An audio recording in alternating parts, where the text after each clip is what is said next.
오프라 윈프리, 토머스 에디슨, 케네디 대통령, 빌 게이츠, 일론 머스크, 이들의 공통점은 무엇일까요? 바로 이들 모두 독서광이라는 것인데요. 위대한 지도자나 자수성가한 백만장자처럼 성공한 인간들은 모두 다독가인 공통점을 지녔습니다. 그리고 이들은 항상 독서의 중요성을 강조하죠. 여러분 모두 독서를 하면 좋다라는 말은 귀에 못이 박히도록 들으며 살아왔을 겁니다. 그리고 현재 우리가 살고 있는 이 데이터 시대에 독서는 더욱더 중요해지고 있어요. 구글의 CEO였던 에릭 슈미트에 따르면 문명의 태동에서부터 2003년까지 5엑사바이트의 정보가 생성됐지만 지금은 단 2일 만에 그만큼의 정보가 만들어지고 있다고 합니다. 정말 충격적이지 않나요? 정보의 생성 속도는 점점 더 빨라지고 있고 이는 현 시대를 경쟁이 극심한 사회로 만들고 있습니다. 최신 정보를 따라잡을 수 있는 사람들만이 학업과 직업뿐 아니라 다른 삶의 영역에서도 성공하는 데 필요한 경쟁력을 갖출 수 있죠. 연구에 따르면 읽기 능력과 인생의 성공 사이에는 직접적인 관계가 있다고 합니다. 읽기에 능숙한 사람은 더 나은 직업, 더 높은 수입, 삶의 모든 영역에서 더 큰 성공의 기회를 누린다고 하는데요. 만약 여러분의 읽기 능력이 평균이라면 대부분의 사람과 이해력이 비슷할 것입니다. 그렇다면 경쟁 우위를 확보할 수 없겠죠. 그래서 지금이라도 경쟁력을 높이기 위해서는 바로 속독을 해야 합니다. 여러분은 다양한 이유로 책을 아예 또는 거의 읽지 않을 거예요. 특히 장시간 근무하고 퇴근한 분들은 몹시 지쳐 있습니다. 그래서 정신 활동이 요구되는 독서보다는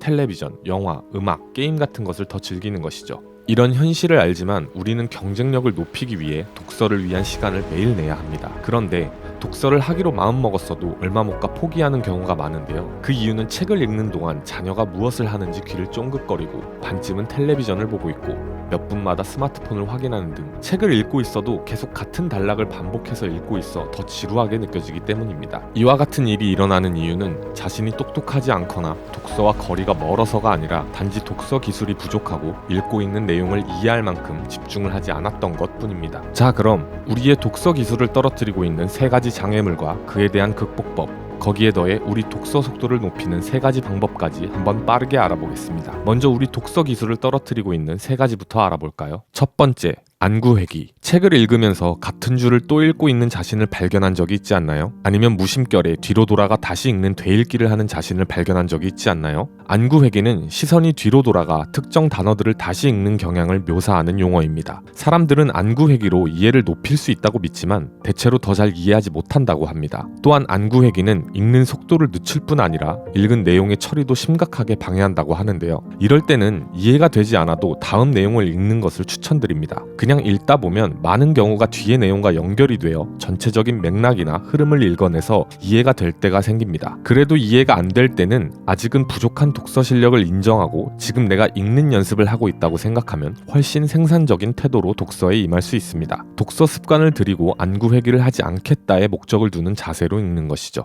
두 번째, 뒤떨어진 읽기 능력. 읽기는 지능의 척도라기보다 기술이며 여느 기술과 마찬가지로 배우고 개선할 수 있습니다. 읽기라는 수업을 들은 지가 언제인가요? 특별한 경우가 아니라면 아마 초등학교 때 말고는 따로 읽기라는 수업을 배운 적이 없을 겁니다. 그런데 우리의 독서량은 많아지고 난이도는 높아졌습니다. 내용이 급격히 복잡해졌을 텐데 읽기 능력은 그대로인 것이죠. 그래서 우리는 읽기라는 것을 기술의 영역으로 받아들이고 계속 배우고 익혀나가는 활동을 해야 합니다. 단지 내가 지능이 떨어져서 읽기 능력이 떨어진다고 단정 지어버리면 자신의 한계를 정하고 개선하지 않는 태도로 인해 기술 습득은 훨씬 느려질 것입니다. 세 번째, 속발음. 속발음은 속으로 내는 소리를 근사하게 일컫는 용어입니다. 혹시 책을 읽을 때 속으로 소리내어 읽고 있지 않나요? 속발음은 독서 속도를 분당 겨우 몇백 단어로 제한한다고 합니다. 즉 독서 속도가 사고하는 속도가 아니라 말하는 속도로 결정되는 것이죠. 사실 머리는 그보다 훨씬 더 빨리 이해하며 읽고 있어요. 속발음의 습관은 보통 처음 읽기를 배울 때 생긴다고 합니다. 읽기 수업에서 올바르게 읽고 있다는 것을 교사가 알 수 있게 소리내어 읽어야 했죠. 다른 아이들과 같은 반에 앉아 자기 차례가 오면 소리내어 읽어야 했던 때를 기억하고 계신가요? 이는 많은 사람에게 스트레스로 다가오는 일이었는데요. 단어를 제대로 읽어야 한다는 부담이 크고 어떻게 발음하는지가 매우 중요했기 때문이죠.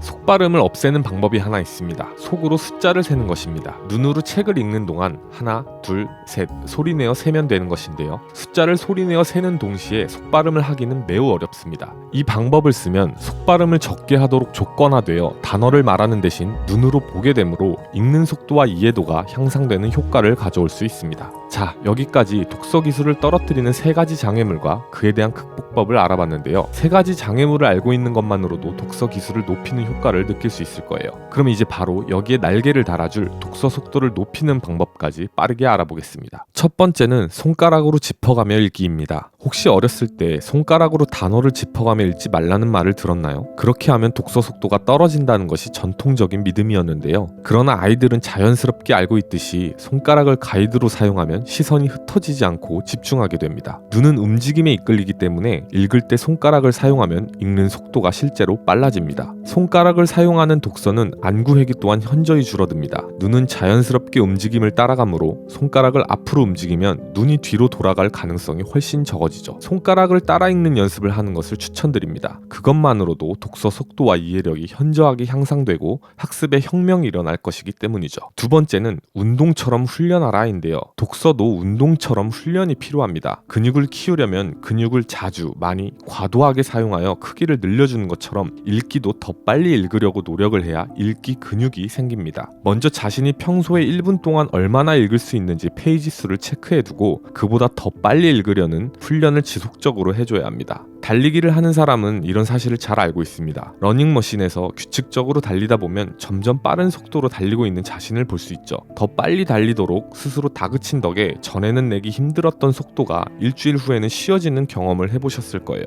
그와 마찬가지로 독서에도 같은 원리가 적용됩니다. 평소보다 2~3배 빨리 읽도록 자신을 몰아붙이면 마지막에 편안한 속도로 낮출 때 원래 속도가 느리게 느껴질 거예요. 만족스러운 수준에 도달할 때까지 최소 하루에 한 번은 이렇게 연습하시는 것이 좋습니다. 근육처럼 규칙적으로 훈련을 하셔야 읽기 근육이 생기니 한두 번 하고 포기하시면 안 되는 거 아시죠? 세 번째는 주변시를 넓혀라입니다. 주변시는 한눈에 볼 수 있는 문자나 단어의 범위를 말하는데요. 주변시를 넓히면 더 많은 단어를 보고 받아들일 수 있습니다. 대부분의 사람은 한 번에 한 단어만 읽도록 배웠어요. 하지만 사실 우리는 그보다 많은 단어를 읽을 수 있습니다. 사람들의 독서 속도가 제한적인 이유 중 하나는 한 번에 한 단어씩 읽기 때문인데요. 단어가 여러 개 모여 있을 때도 여러분의 뇌는 주변 단어를 동시에 보고 읽을 수 있습니다. 주변시를 넓혀 여러 단어를 읽는 연습이 필요한데요. 그렇게 하면 읽기 속도가 훨씬 빨라지는 것을 느낄 수 있습니다. 읽기에 능한 사람은 개별 단어가 아니라 여러 단어 또는 여러 의미를 볼 수 있어요. 독서와 학습의 한계를 벗어나면 비견할 수 없는 수준의 자유를 얻을 수 있습니다. 속독을 얻고 다독을 원한다면 바로 이 기술들을 제시한 세계적인 브레인 코치 짐 퀵에 져서 마지막 몰입을 강력히 추천드립니다.